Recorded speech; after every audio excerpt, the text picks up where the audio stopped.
And I have a joke in my act. I'm Jewish. My wife is black. We go down south. They're worth an extra 10 points. Kind of funny, kind of true.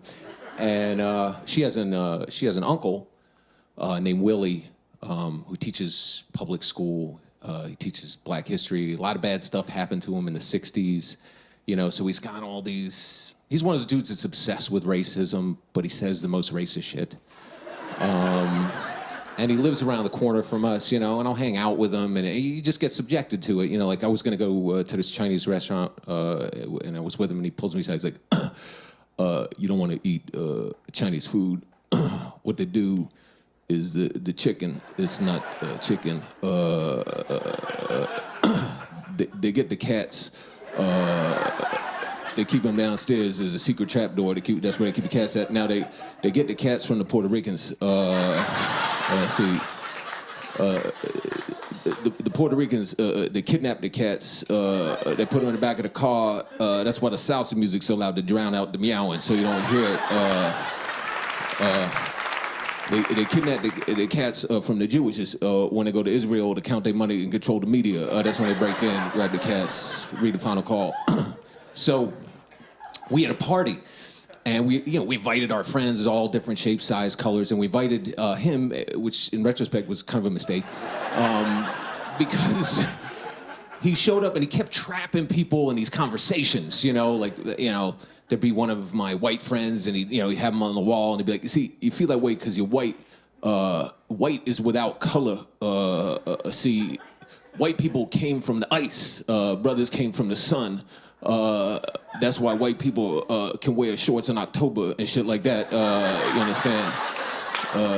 Read the final call. Have a bean pie. He's got one of my Asian friends in the corner. You see, feel that way because your eyes, they're closed. But it's not a genetic thing. It's a denial thing because you look down, you see the little dick. Oh, no. And they close the eyes and read the final call. Have a bean pie, So, people coming up to me after the party, like, who is that? I was like, it's my uncle-in-law. He's just kind of old school,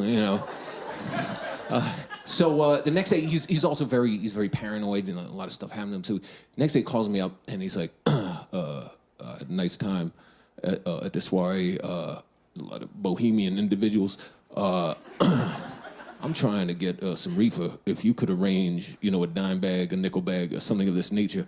So I got to go on a weed quest for my uncle-in-law, and I don't really know where. I know there's this bodega in the neighborhood that I think is a front because there's no merchandise. There's just like an old-ass can of Goya beans in the window and a box of cornflakes. Still has Bruce Jenner with a javelin on it. You walk inside, there's a picture of Menudo on the wall with the eyes cut out. Police aquí. So first I go in, I got to prove I'm not a cop, I got to show ID, and I hook it up and everything, and I call him up, and I forget he's very paranoid. I'm like, hey man, I got the, and he hangs up the phone. And he calls me back and he's speaking in code. He's like, did you get the contract? I'm like, the what? The contract. I'm like, yeah, I got the contract. How many pages? I don't know, 50 pages. 50. I told you a 5-10 page contract. I'm like, a 5-10 page contract's gonna have seeds and stems in it. God damn it! He hangs up the phone. The FBI is gonna move in at any minute. So he calls me back.